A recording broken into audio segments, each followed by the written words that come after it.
Hey, it's Tony Bruschi, and this is our week in review over the weekend, taking a look back at some of the most compelling conversations and stories that we've covered for you of the last week. Brand new episodes back Monday morning, bright and early, 5 a.m.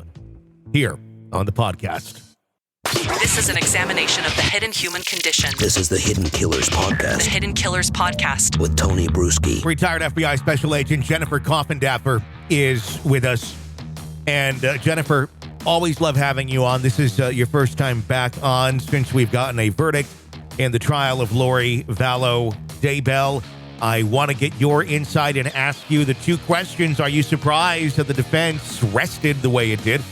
And anything about the verdict? What's your initial reactions to all this? Well, first, I think that was a bad move by the defense. I believe, though, that probably the defense team and Lori Vallow could not come to terms in terms of what the defense should be. Yeah. Pointing the finger at Chad was the smart move. I think perhaps she wasn't in agreement, judging by how she reacted in closing.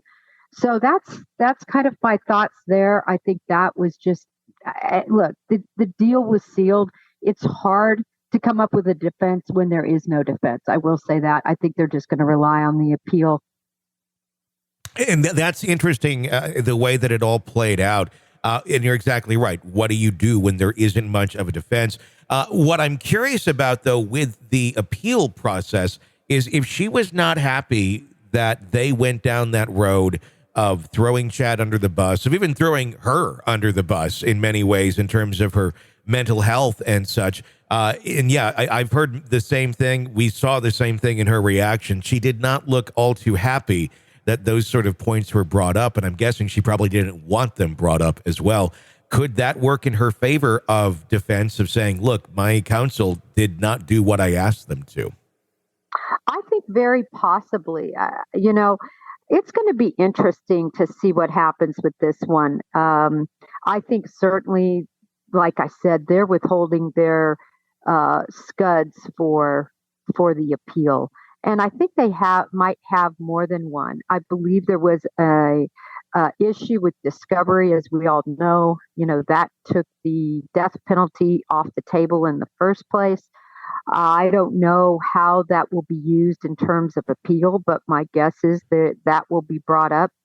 As you said, the Sixth Amendment in terms of counsel, she's probably going to argue all sorts of issues there.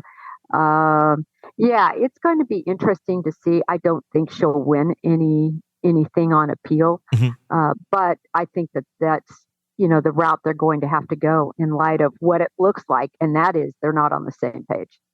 If this does go to, it will obviously there'll be appeals. It doesn't mean it's going to go anywhere, but let's say that she is granted another trial. Would there ever be a chance that death could go back on the table in a new trial, or once it's been taken off here in this first one, is it off no matter what if she gets another chance? I don't think the death penalty would go back on, Tony. That's such an interesting question because the reason I find that interesting is if they went back, in other words, there's an appeal made on this very issue, the prosecution has a chance then to also perhaps appeal the fact that the death penalty should have been on. Yeah. Does it reset everything? Yeah. Does it reset everything? I don't know that answer, Tony. I'm going to have to defer to an appellate attorney that would know that. I've never seen that. That's a great question. It's very interesting to think about. The other thing I've been wondering about with this case, as now we see it continue to go on, it's far from over. Obviously, she still has sentencing, but there are two other pending trials that are going to be happening at some point, likely, that for the death of her husband, Charles Vallow. And now we're hearing that Maricopa County wants to press charges against her for the attempted murder of Brandon Boudreaux. Obviously, attempted murder doesn't carry the death penalty, but I believe Arizona does have the death penalty, correct? They have the death penalty, but because this is a conspiracy case, I don't believe the death penalty will be on the table. I actually had to do some extra research regarding this issue. It's not going to be on the table because of what she's being charged with, which Okay. I will believe to be conspiracy on the attempted and conspiracy on the murder. So it does not work to be a death penalty case unless if it's something other than conspiracy. It would have to be direct first degree murder, not conspiracy. Right. A murder charge, first degree murder charge. And since it's a conspiracy, the death penalty would be off the table. This is an examination of the hidden human condition This is the Hidden Killers Podcast. with Tony Bruschi. Retired FBI Special Agent Jennifer Coffindaffer joining us. Always a pleasure. Thank you so much for your insight. And hey, if you like the podcast, you want access to all of our true crime podcasts, and there's a lot of them. Become a premium subscriber through Apple Podcasts. You'll get access to every single episode of every single show, tons of them in the True Crime Today family.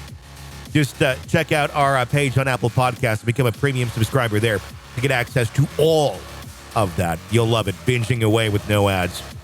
My name is Tony Bruschi. Stay with us.